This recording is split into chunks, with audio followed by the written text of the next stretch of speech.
یہ سخت دشمنی کرتے تھے امیر معاویہ سے اور بہت کٹر حامی تھے مولا علی کے.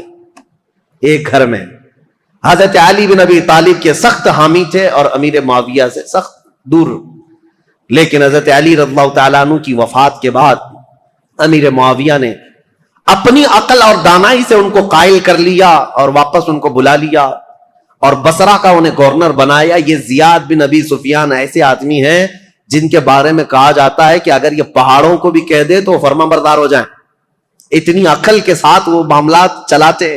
جانوروں کو بھی اگر کہہ دے تو سیدھے لائن میں کھڑے ہو جائیں. زیاد بن ابی سفیان یہ کون تھے؟ امیر معاویہ کے بھائی تھے اور ان کو انہوں نے اپنا ایڈوائزر بنایا ہوا تھا. اور عمرو بن عاص جنہوں نے پورا مصر فتح کیا، صحابی رسول ہیں، عمر میں بہت بڑے ہیں، لیکن مشورہ لینے کے لیے عرب کہتے تھے عمرو بن عاص کے پاس جاؤ. تو امیر معاویہ نے ان کو بنایا تھا. ظاہر سی بات ہے آپ نے دیکھا وہ جنگ صفین میں کیا کیا.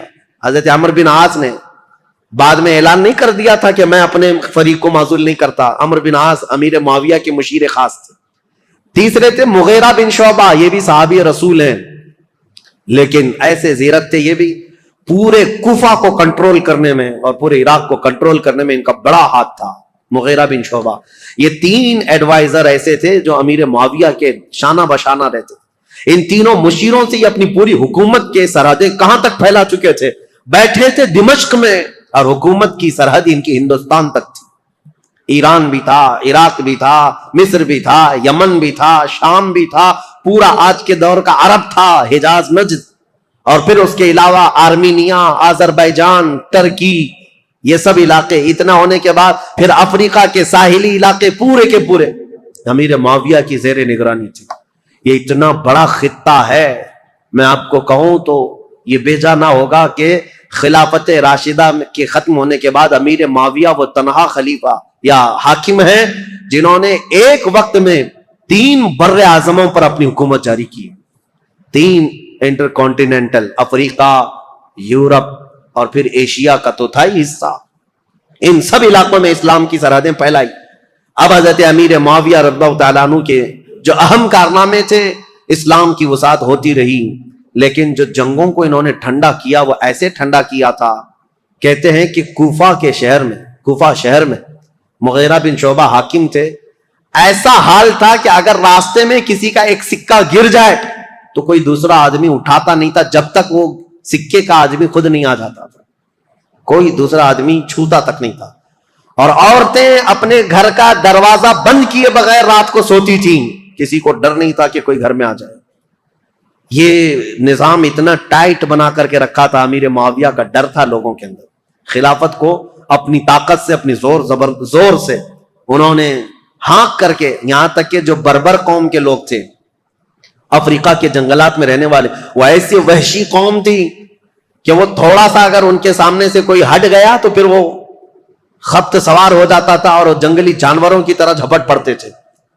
ایسی قوم کے لیے امیر معاویہ نے ایک پوری فوجی چھاونی ان کے ہاں قائم کر دی، جس کا سپہ سالار عقبہ بن نافع کو بنایا. وہ ہمیشہ ان کے اوپر سوار رہتے تھے بربر قوم پر، اور وہ ہمیشہ ان کی فرما بردار رہتی تھی. اور کئی ایسے ہیں نیو سٹی ٹاؤن شپ کا پلان سب سے پہلے اس دنیا میں حضرت امیر معاویہ نے قائم کیا. پورا ایک شہر بسایا. جیسے افریقہ میں ایک شہر بسایا قیروان نام سے، اور وہ پورا مرکز اسلام بن گیا بعد میں. ایسے کئی ان کی ایجادات ہیں امیر معاویہ رضی اللہ تعالیٰ عنہ. بحری بیڑے پیدا کرنا، فوج کو ترتیب کے ساتھ، الگ الگ مقدموں کے ساتھ، الگ الگ ٹکڑیوں کے ساتھ، نام کے ساتھ بنانا. اور سب سے پہلے یہ پوسٹ آفس کا جو سسٹم ہوتا ہے ڈاک کا، یہ امیر معاویہ کے زمانے میں قائم ہوا، جس کا نام انہوں نے برید رکھا کہ سرکاری خط بہت جلد ادھر سے ادھر جا سکیں. اس کے لیے انہوں نے منزلیں رکھی. ایک گھوڑا یہاں سے وہاں تک جائے گا، دوسرا گھوڑا وہاں سے وہاں تک جائے گا. لیٹر پہنچانے کے لیے سب سے تیز کام ہو امیر معاویہ کے زمانے میں ہوا. خط و کتابت بہت تیزی سے جاتی تھی اور خبریں بہت تیز پھیلتی تھیں. اور امیر معاویہ رضی اللہ تعالیٰ عنہ نے لوگوں کو ایک چاند پر جمع کیا. یہ سارے ان کے اولیات میں سے، ان کے خصائل ہیں، ان کی بہت ساری چیزیں ہیں. لیکن اب آؤ، امن ایسا قائم کیا 20 سال میں مسلمانوں کی جنگیں نہیں.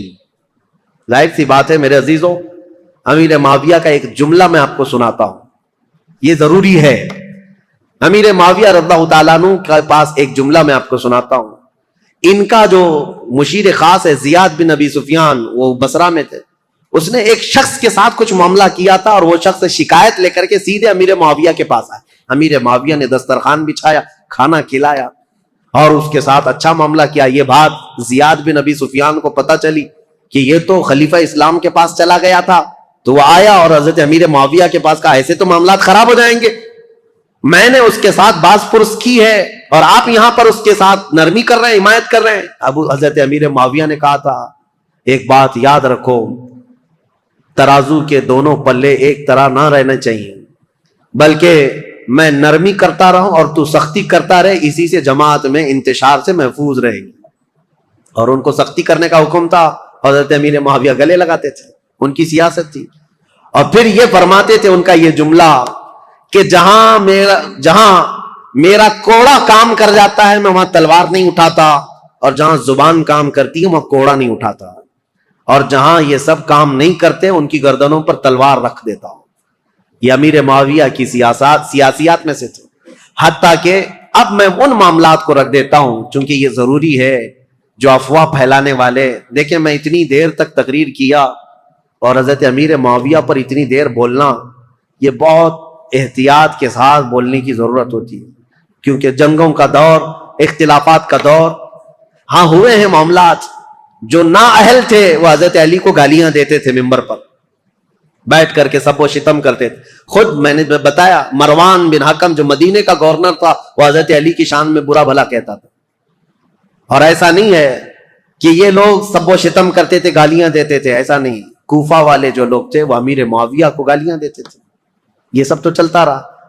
ایک صحابی حجر بن عدی جو حضرت علی کے کٹر حامی تھے، ان کا قتل ہو گیا اسی بات پر. وہ حضرت امیر معاویہ کو اور مغیرہ بن شعبہ کو بہت سخت جملے کہتے تھے کہ تم لوگ نااہل لوگ خلافت میں آ گئے، رسول اللہ کے گھر والوں کی یہ خلافت ہے. اس بات پر حضرت امیر معاویہ ان کو نذرانے بھیجتے تھے، ان کو تحفے دیتے تھے. مغیرہ بن شعبہ بھی ان کے وظیفے بڑھا دیتے تھے، حالانکہ ان کے سخت جملے سنتے تھے حجر بن عدی کے. لیکن جو نااہل بعد میں، ایک بار مغیرہ بن شعبہ کوفہ سے باہر گئے تھے اور کسی دوسرے شخص کو گورنر بنا کر گئے تھے، اور حجر بن عدی جو صحابی، یہ حجر بن عدی کون ہے بتاؤں میں آپ؟ حجر بن عدی انٹرنیٹ پر سرچ کر کے دیکھ لینا. یہ حجر بن عدی وہ صحابی ہیں کہ ابھی 2011-12 میں ملک شام میں جب یہ ریولوشن کی جنگ شروع ہوئی، ابھی تک جنگ چل رہی نا، وہاں پر بمباریاں ہوئیں تو حجر بن عدی کی قبر پر بم گرا اور پورا ٹوٹ گیا، اور حجر بن عدی کی قبر کھل گئی تو حضرت حجر بن عدی کا جسم مبارک صاف اسی طرح سے نکالا گیا. صحابی رسول کا جسم پاک، ان کی تصویر بھی پھیلی ہوئی ہے انٹرنیٹ پر. ملک شام میں حجر بن عدی یہ مولا علی کرم اللہ وجہہ الکریم کے کٹر حامی لوگوں میں سے ہیں. 1400 سال کے بعد میرے عزیزوں جسم اقدس صاف اسی طرح سے نکالا گیا ہے، آپ دیکھ سکتے ہیں اسی طرح سے نکالا گیا، اور دوسری جگہ بحفاظت دفن کیا گیا ہے. اے ظالموں اپنی آنکھوں سے دیکھو اور کن کن چیزوں کا انکار کرو گے. میرے مصطفیٰ کے قدموں میں رہنے والے غلام کا جسم 14 صدیوں تک محفوظ ہے، تو اس رسول کائنات کے جسم کا عالم کیا ہوگا؟ تو زندہ ہے واللہ، تو زندہ ہے واللہ، میری چشم عالم سے چھپ جانے والے. میرے آقا صلی اللہ تعالی علیہ وسلم کی حیات برزخی کی بات ہی الگ ہے. بہرحال یہ حجر بن عدی وہ صحابی ہیں. مغیرہ بن شعبہ ان سے سخت جملے سنتے تھے، ان کو نذرانے دیتے تھے. امیر معاویہ کے بارے میں بھی اگر کچھ کہتے ان کو وظیفہ دے دیتے تھے، کچھ نہیں کہتے تھے. مغیرہ بن شعبہ یہ حضرت امیر معاویہ کے ایڈوائزر ہیں، لیکن حجر بن عدی کے ساتھ کوئی غلط معاملہ نہیں کرتے تھے. حضرت مغیرہ بن شعبہ کوفہ سے باہر کہیں گئے تھے اپنے کسی کو گورنر بنا کر، یہ نئے لوگ ہیں. حجر بن عدی اپنی عادت کے مطابق مسجد میں آئے اور یہ نیا جو ہے وہ خطبہ دے رہا تھا، وہ اپنی عادت کے مطابق باتیں کر رہا. حجر بن عدی کھڑے ہو گئے اور کہا تم سب کذاب ہو، سب سے بڑے جھوٹے لوگ ہو. حقدار تو علی بن ابی طالب تھے، اور جس دن وہ گئے ہیں سورج ڈوب چکا ہے. حضرت علی کی فضیلت بیان کرنے لگے. یہ جو والی بنا تھا کوفہ کا وہ کھڑا ہوا اور سیدھے آ کر حضرت حجر بن عدی کو قتل کر دیا. صحابی رسول. تو یہ معاملات تو ہوتے رہے، ادھر بھی قتل ہوئے ادھر بھی قتل ہوئے، لیکن حضرت امیر معاویہ کا جو دور آیا انہوں نے زمام خلافت کو ایسا مضبوطی سے تھاما کہ پوری ہر جگہ امن قائم کر دیا. اتنا تو ہے کہ مکہ میں، مدینہ میں، کوفہ میں، بصرہ میں، ہر جگہ امن قائم کر دیا. لیکن وہ اخیر زمانہ ان کا، ظاہر سی بات ہے ان کی عمر جب 80 سال کے قریب تھی، 80 سال کے قریب ان کی عمر ہوئی. اب ان کے حالات جو سخت تاریخ کے لیے بدلاؤ کے ہیں وہ ایک ہی ہے. پھر بھی میں ادب کے دائرے میں عرض کرتا ہوں، حضرت امیر معاویہ کو بعض لوگوں نے آ کر مشورہ دیا کہ آپ کا دور ختم ہونے والا ہے. اب حالات ویسے نہیں ہونے چاہیے جب حضرت عمر کے انتقال کے بعد ہوئے، حضرت عثمان کے قتل کے بعد ہوئے. خلافت کے لیے لوگوں میں الگ الگ معاملات نہ ہو جائیں، اختلاف نہ ہو جائے، اس لیے آپ اپنی زندگی میں ہی کسی کو اعلان کر دیجئے میرے بعد یہ خلیفہ ہے. مسلمانوں کو ویسے بھی خلیفہ کی بات ماننا ضروری ہے، آپ کی بات سب لوگ مان لیں گے. امیر معاویہ رضی اللہ تعالیٰ عنہ کو جب یہ لوگوں نے آ کر کہا تو حضرت امیر معاویہ نے پوچھا کہ اچھا ٹھیک ہے، یہ ان کی بیماری کا وقت تھا. کہا بتاؤ میں کس کا اعلان کروں. چاپلوس لوگ تھے، چاپلوسی کرتے ہوئے کہا کہ آپ کے گھر میں یہ خلافت زیب دیتی ہے، آپ کا بیٹا یزید ہے، اس کو آپ خلیفہ کا اعلان کر دیجئے. یہاں سے اب تاریخ بدل جاتی ہے. اسلامی تاریخ یہاں آ کر کے بہت سخت ہو گئی ہے. امیر معاویہ نے پہلے تو انکار کر دیا، کہا نہیں، کیونکہ یزید کے شب و روز اور اس کے دن بھر کی جو مشغولیات ہیں وہ سب کو پتا تھے. نا اہل آدمی دن بھر کبوتر بازی کرتا تھا اور کبھی چھپ چھپا کر کے بندروں کو کھیل میں لگاتا تھا اور خوش ہو کر کے ہنستا تھا.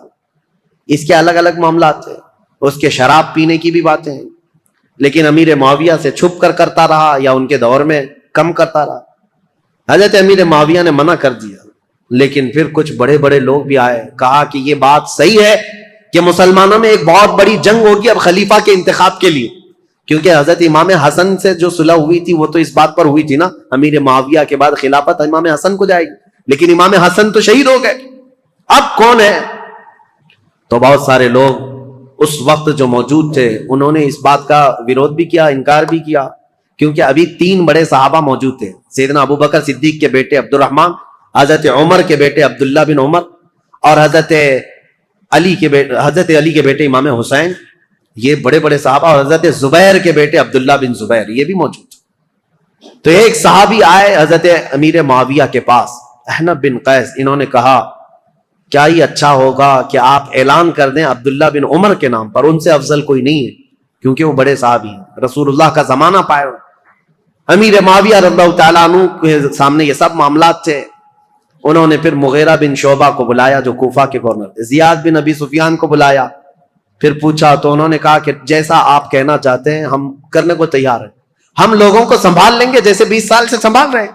تو امیر معاویہ نے خط لکھ دیا سب کے نام پر کہ میری زندگی آخر دور کو پہنچ چکی ہے، اے مسلمانوں میں اپنی زندگی میں اعلان کرتا ہوں میرے بعد میرا بیٹا یزید بن معاویہ تخت خلافت کا جانشین ہے. مغیرہ بن شعبہ لے کر کے گئے، انہوں نے تو نافذ کر دیا. زیاد بن ابی سفیان جو تھے انہوں نے بھی نافذ کر دیا. اب مدینے کا مسئلہ تھا، مدینے میں مروان تھا، مروان کو لکھ کر کے بھیجا گیا، لیکن اس میں نام نہیں لکھا گیا. پہلے خط میں یہ لکھا گیا کہ امیر معاویہ یہ چاہتے ہیں مسلمانوں میں جنگ نہ ہو، اس لیے اپنی زندگی میں کسی کے خلیفہ ہونے کا اعلان کرنا چاہتے ہیں. مروان نے سارے بڑے صحابہ کو بھی بلایا جو موجود تھے، سب سے یہ مشورہ لیا کہ خلیفہ وقت امیر معاویہ کا یہ کہنا ہے، ان کی رائے یہ ہے. سبوں نے کہا اچھا ہی ہوگا، پھر ایک نئے خلیفہ کو چننے کے لیے لڑائیاں ہوں گی، امیر معاویہ اگر اعلان کریں گے تو کسی اچھے کا کریں، کیونکہ نام نہیں تھا اس وقت. سب مدینے والے اس بات پر راضی ہو گئے، ٹھیک ہے. اس کے بعد امیر معاویہ کو جب یہ خبر پہنچی کہ سب معاملہ ٹھیک ہے، راضی ہیں، تو دوسرے خط میں انہوں نے بھیجا کہ ہاں میں اعلان کرتا ہوں کہ میرا بیٹا یزید تخت خلافت کا جانشین ہوگا. یہ خط جیسی آیا، مروان نے اب جن لوگوں کو بلایا اس میں بہت سارے لوگ تھے، تابعین اور صحابہ. اس نے کہا امیر معاویہ نے اپنے بیٹے کے خلافت کا اعلان کیا ہے. سب سے پہلے اب مروان نے جو بات کہی یہ کہی تھی رسول اللہ صلی اللہ تعالیٰ علیہ وسلم کی سنت پر اور ابو بکر اور عمر رضی اللہ تعالیٰ عنہ کی سنت پر امیر معاویہ اپنے بیٹے کو خلیفہ کا اعلان کر رہے ہیں. تو حضرت عبد الرحمن کھڑے ہو گئے، عبد الرحمن بن ابو بکر، کہا جھوٹ بول رہے ہو، یہ کہو رسول اللہ کی سنت اور ابو بکر عمر کی سنت نہیں، عیسائی بادشاہ ہرقل اور عظیم الروم کی سنت پر کہ ان کے ہاں ایک بادشاہ مرتا ہے تو بیٹا خلیفہ بنتا ہے. اسلام میں ایسا نہیں، تم جھوٹ بول رہے ہو. ابو بکر اور عمر کی سنت ہوتی تو ابو بکر نے اپنے بیٹے کو خلیفہ نہیں بنایا, عمر نے اپنے بیٹے کو خلیفہ نہیں بنایا, بلکہ ان خلفاء نے اپنے خاندان کو خلافت سے دور رکھا رضوان اللہ علیہم اجمعین. حضرت عبد الرحمن بن ابو بکر کھڑے ہو گئے, پھر حضرت عبداللہ بن عمر اور عبداللہ بن زبیر, یہ دو بڑے صحابہ تھے, ان سے پوچھا گیا تو انہوں نے کہا ہم نے یہ سوچا تھا کہ امیر معاویہ اس معاملے میں اچھا کریں گے, خیر خواہی کا ان کے ساتھ ہمارا معاملہ تھا, لیکن ہم ان کی خلافت کو صرف اس لیے تسلیم کیے ہوئے تھے 20 سال سے امیر معاویہ کی کہ ہم جنگیں دیکھ چکے تھے, مسلمانوں کا خون نہ بہے, ورنہ امیر معاویہ سے افضل صحابہ بھی موجود تھے خلافت کے وقت, لیکن ہم نے ان کو تسلیم کیا. تو اس کا مطلب یہ نہیں ہے کہ اب امیر معاویہ کے خاندان میں بھی یہ چلتا رہ جائے صحابہ میں سے. اب آئی بات امام حسین کی. امام حسین رضی اللہ تعالیٰ عنہ اس وقت مدینے میں موجود تھے, آپ کے پاس یہ بات آئی تو آپ نے بھی اس کا رد کر دیا. یہ معاملات ابھی چل رہے تھے اور زمانہ تاریخ ہجری کا 60ویں ہجری کو پہنچا تھا. رسول کریم صلی اللہ تعالیٰ علیہ وسلم کی وفات کو 50 سال گزر چکے تھے. امیر معاویہ ایک دن بیماری کی حالت میں اس دار فانی کو کوچ کر گئے, انتقال ہو گیا. خلافت کا معاملہ لٹک گیا, اور اس طرح کہ انہوں نے آلریڈی اعلان تو کر دیا تھا, آدھا اعلان, اور سب کو متی نہیں بنا لیے, سب کے ساتھ منظوری نہیں ہوئی, اس لیے خلافت کا معاملہ لٹکا ہوا تھا. ظاہر سی بات ہے خلیفہ برحق اس وقت ہوگا جب سارے لوگ ایک ساتھ بیعت کر لیتے. بڑے صحابہ مدینے کے, مکہ کے اور حجاز کے بہت سارے صحابہ نے اس کا انکار کیا تھا.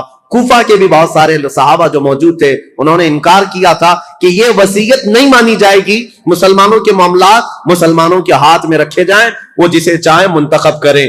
ان معاملات پر آ کر اب تاریخ رک گئی ہے. اب یہاں سے امیر معاویہ کے انتقال کے بعد جو اصل مسئلے شروع ہوتے ہیں, دوسرے دن یزید کو بیٹھنا ہے اور پھر وہ کربلا کی داستان شروع.